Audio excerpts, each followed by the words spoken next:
Hi. How you doing? Good, I'm doing good. How are you? I'm pretty good. We got a call just basically that you were just reporting vehicles throughout I guess that we're driving around the IBC. Okay, what happened? I'm sorry? What happened?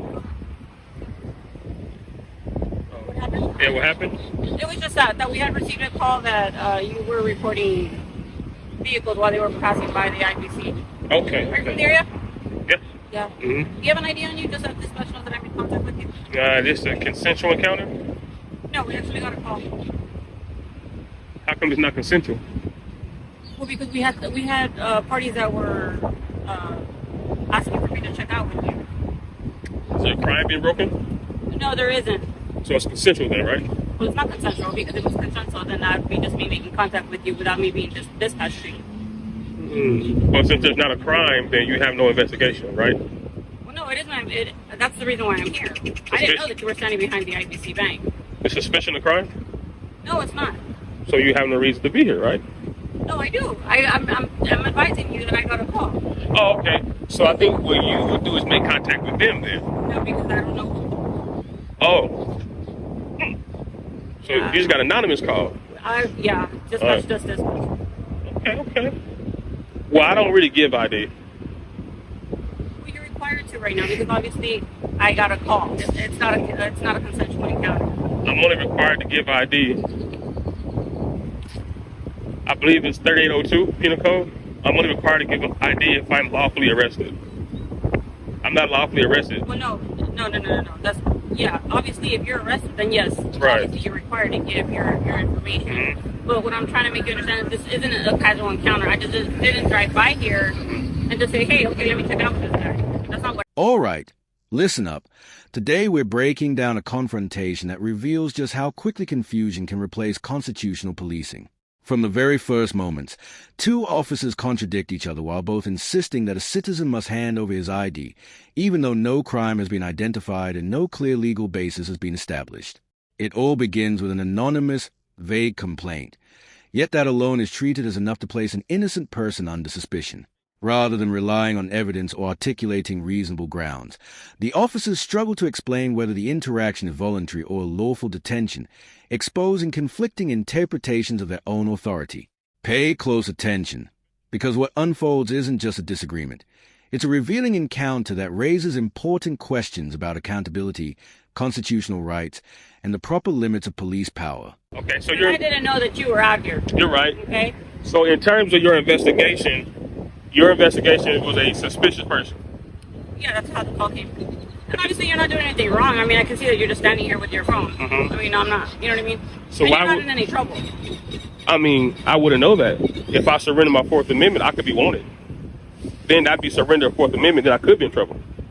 In trouble for what? I'm just saying, in hypothetical scenarios, we watch cops all the time, right? It still comes on TV. When someone surrenders their Fourth Amendment, such as their ID, you guys run that through NCIS, and then you go, or ASIS, you're right, and you run their system, their information is look for warrants. So now they surrendered their Fourth Amendment, then they're subject to arrest. Okay, so do you understand the reason why I'm here? Yeah, I totally understand that, but that would be like in a whole different circumstance, right? This isn't a traffic stop or anything like that. And Right. It's not a casual encounter. Mm-hmm. I mean, you can just provide me information. We did get a call that you were out here reporting vehicles. Again, you're not committing any crime. Mm-hmm. The only thing is that I got dispatched here. Okay. No rings. You're not married? No, sir. Why not? No need to be. No need to be? Oh, wow. Woo. If you don't mind, I'll be out of your hair. It's kind of hot out here, and you can continue. Hey, it's a good shade. Look at this shade tree. Unfortunately, I cannot assist you with your investigation. That's not my job. I'm not going to do that. So even identifying me will be assisting you with your investigation. Well, the thing is that I don't know it. I don't know you personally. You're not supposed to. I'm a private citizen. Yeah, of course. So Right. what I'm saying is I got dispatched here. Well, you got to So know. it's not a consensual encounter, right? You do have to identify, is what I'm saying. I don't have to identify. Because it isn't a How long you been casual officer? encounter. A few years. Few years. The citizen remains calm and composed, responding to every demand with straightforward questions that expose the uncertainty behind the officer's claims. He repeatedly asks what crime has been committed, yet instead of providing a clear answer, the officers offer conflicting explanations, one insisting the dispatch call justifies the stop, while the other struggles to explain the legal standard for suspicion and identification.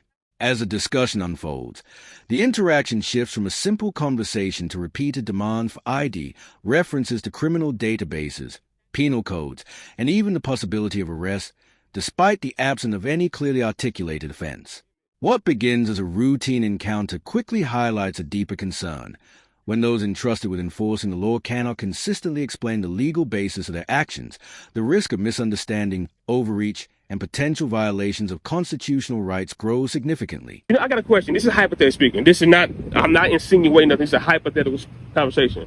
When officers encounter a member of the public, and a member of the public explains to them their right. Okay. I can hear you. I can multitask. Okay. Name? How's it going? Officer Mungia. Badge number? 747. 747. What was your badge number? 747. Okay, just like a hypothetical question. I'm not insinuating nothing, but when officers encounter a member of the public and the member of the public state their rights or a penal code, why do officers never think that they're police? Is it because there's a code of conduct that says if you're a police, you wouldn't do this? If you're a police, you wouldn't be out here with a camera doing what you're doing. Is that like an internal thought process? I have no idea what you're talking about. I don't even know. Wow. So no one. So when I rewind this and play this, you're saying I gave an incomplete sentence? That's not what I'm saying, sir. Well, then why don't you know what I'm talking about? So right now we're obviously you're going off topic, right? I'm supposed to, because you have no reason to be here. I do. I just explained that to you. We got a phone call, Mm-hmm. right? Mm-hmm. It's just somebody concerned. That's all it is, right? And now you're here. And now I'm here. So it's not a consensual encounter, like I mentioned. I just didn't drive by here and decide to talk to you. You did. I didn't. I actually got here. So It's a little too loud for us to just roll by and talk to people. we just came into shift anyway. So Well, the reason I say you did is because no one gave you a citation of a law being broken or a policy being broken. Therefore, for you to drive past and observe, you observe the suspicious person, which is me. You see no crime. You was given no crime. no. And you observe the suspicious person, which is me. And since you observed the suspicious person, Yeah, I got you. No, like hey, y'all body cameras rolling? yeah. Okay. Like she just finished. Every moment of this encounter exposes another contradiction. While the officers struggle to stay consistent, the citizen calmly points out the flaws in their reasoning with simple, direct questions. When he asks whether his ID would even be run through the system, the answer is no, raising an obvious question. If it serves no investigative purpose, why insist on seeing it in the first place?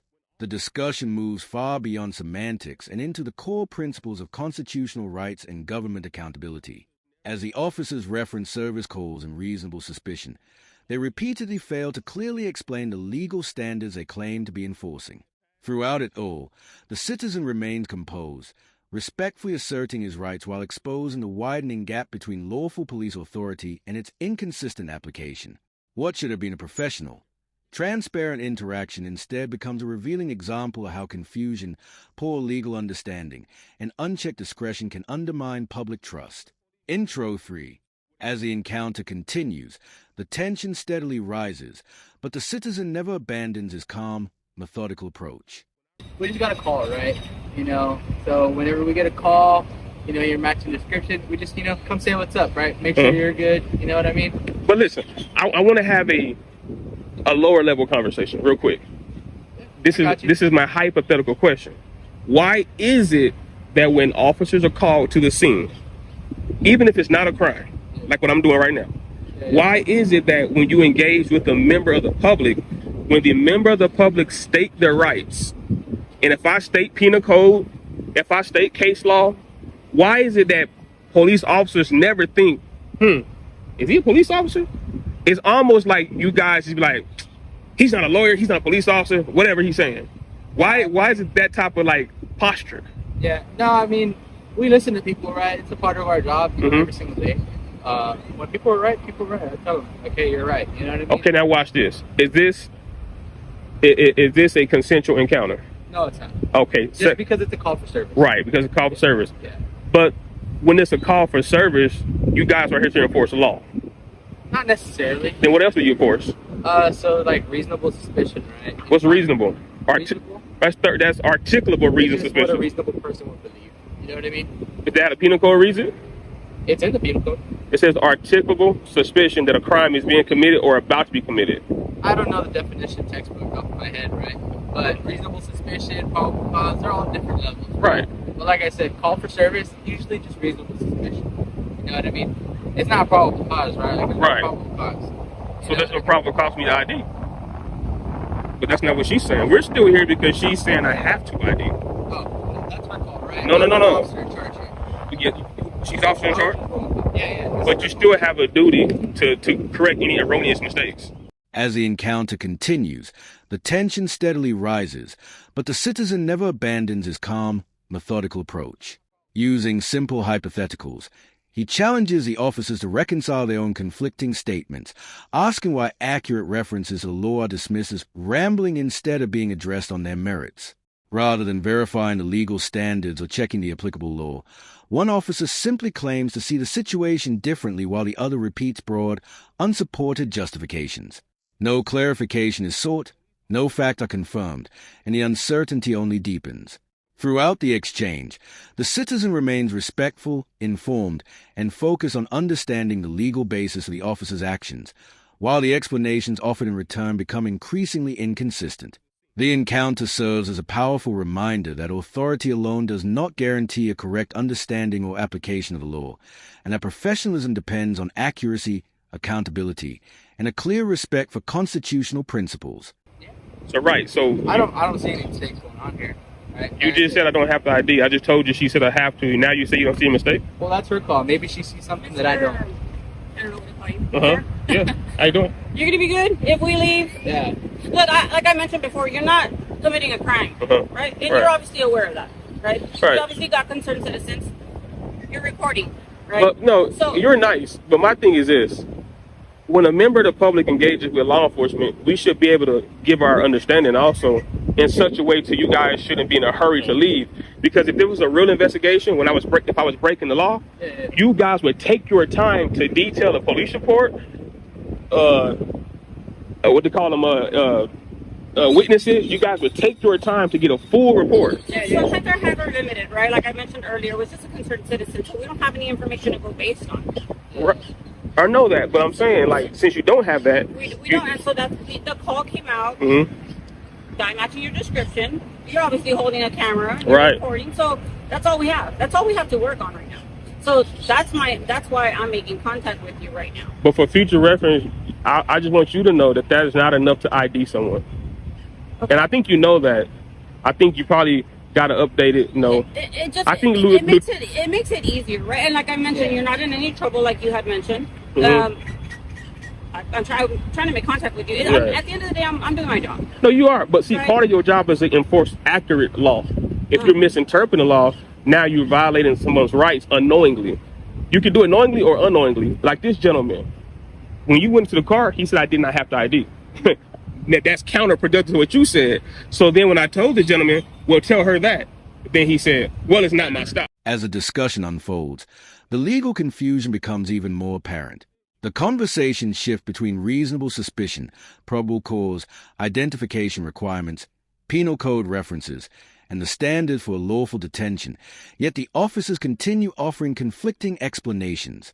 One insists that providing identification is required simply because of a call for service, while another acknowledges that the public is not always legally obligated to do so. Those contradictions become the central issue, illustrating how inconsistent interpretations can create uncertainty for ordinary citizens.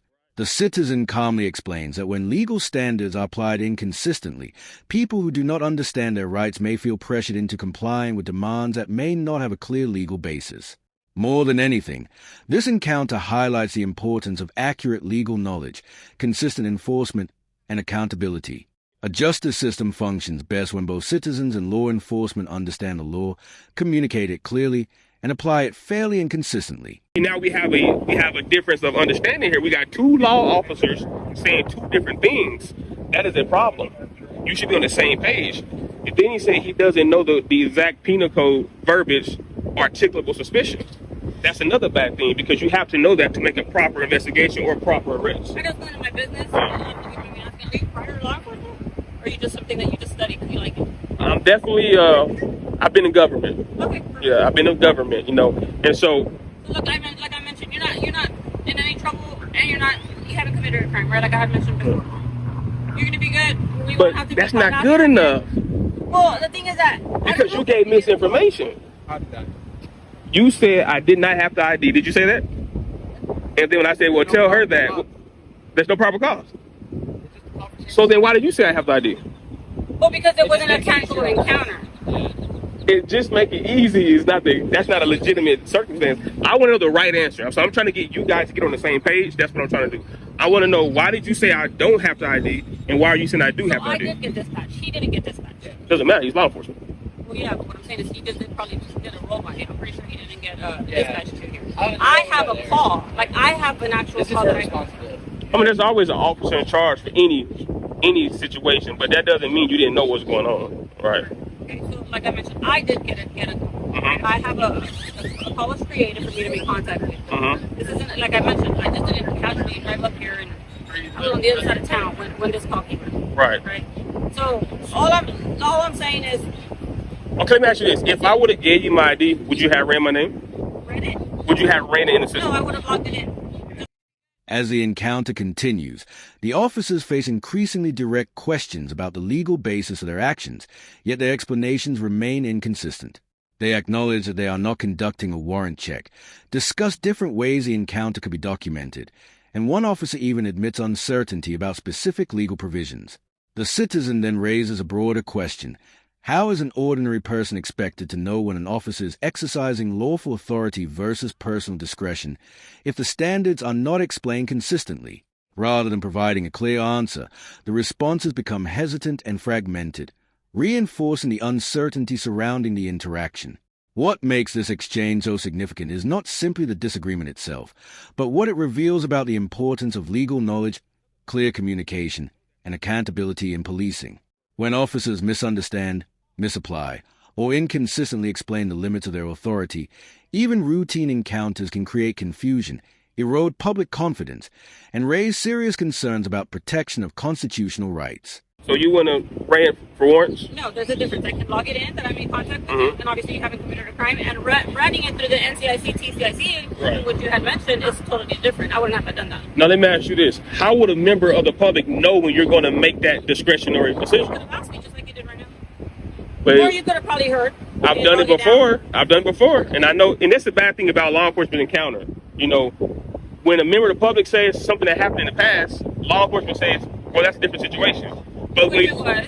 when you guys encounter us, and you say, "Well, you could be doing this, you could be doing that," then we can say, "Well, that's a different situation." So it goes both ways, you know. Well, Right. yeah, every situation is different. Unfortunately, we're here Mhm. because, like I mentioned before, there's the call that I received, Mhm. right? And that's basically, like I mentioned, you're not in any trouble or anything like that. You guys got cards? Yeah. Yeah. You can write the CAD number on there, this call for service number on there for me. You want the cat narrative number? Yeah. Negative on vehicle. So you don't want to say you don't. So are you the kind of public official that don't correct their officers when they're wrong? I don't know if she's right or wrong. You don't know penal code? I do. What's penal code for ID? Penal code for ID? Yeah. That doesn't really make any sense. What is the penal code for when a member of the public is required to identify themselves? When they're suspected of committing a crime. Right. Am I suspected of committing a crime? So But when, like I said, we got reasonable suspicion, we got probable That's- cause, we got mere suspicion. all that is separate though. Yeah, but you're rambling on about all these different. I'm rambling. Yeah, you keep throwing different names. Isn't that what you guys use to articulate an arrest or a citation? You use penal code, right? So when a member In the closing moments of the encounter, the conversation shifts to its central issue, public accountability. The citizen directly tells the officers that they need to strengthen their understanding of the law and its fundamental principles, not as a personal attack, but as a reminder of the responsibility that comes with enforcing it. Throughout the exchange, conflicting explanations, inconsistent legal interpretations, and uncertainty about constitutional standards have raised important questions about how authority is exercised in everyday encounters. The citizen emphasizes that any member of the public could be involved in a similar situation: a journalist, an attorney, a public official, or an ordinary passerby, and that everyone deserves the same lawful, professional, and consistent treatment. The broader lesson extends far beyond this single interaction. Public trust depends on officers accurately understanding the law, communicating it clearly, and applying it fairly, because when those standards are not met, confidence in the justice system and the protection of individual rights can be placed at risk. All right. So when a member of the public brings up penal code, then they're rambling? Well, I mean, you don't really stay on one topic. You know what I mean? That's what I'm saying. Because you guys have no reason to be here, so I have to use subject matter examples to get you guys to understand. Well, it's like she just finished telling you, man. We do have a reason to be here just because of the call. Now, Right? That doesn't mean we're, telling you, hey, you're committing a crime or whatever, right? But it's just a concerned citizen, right? Our citizens are responsible. you're Daffy Duck. You need to touch up on your law and your fundamentals, because you are a casualty to the city, and you, by the way you interpret things, it's not good for law enforcement. That's not a case number. My scratch it out. It's just the kind of narrative. It's information. If you guys are hearing an information call. Yes. Yes, I know. Yeah. No. All right. Be safe, man. Hey, and always remember, every member of the public could be an FBI agent. They could be anybody. So when you give inaccurate representations of the law, you're opening yourself up to situations and circumstances. And we don't want to do that because the taxpayers have nothing to do with it. Okay. You too. As the encounter comes to an end, one message stands above all the rest. Public trust in law enforcement is built through professionalism, accountability, and respect for the law, not granted automatically. Throughout this exchange, moments of uncertainty, conflicting explanations, and acknowledged gaps in legal understanding highlight why transparency and proper training matter in every interaction between police and the public. For citizens, understanding their constitutional rights, remaining calm, documenting encounters where lawful, and asking respectful questions can help ensure that interactions remain clear and accountable. Knowledge is one of the strongest tools any person can have when navigating encounters with government officials, helping reduce misunderstandings and protect everyone's rights. Ultimately, this incident serves as a reminder that accountability strengthens both public confidence and effective policing. Stay informed, stay respectful, and remember that an informed public and well-trained officers are both essential to a fair and trustworthy justice system.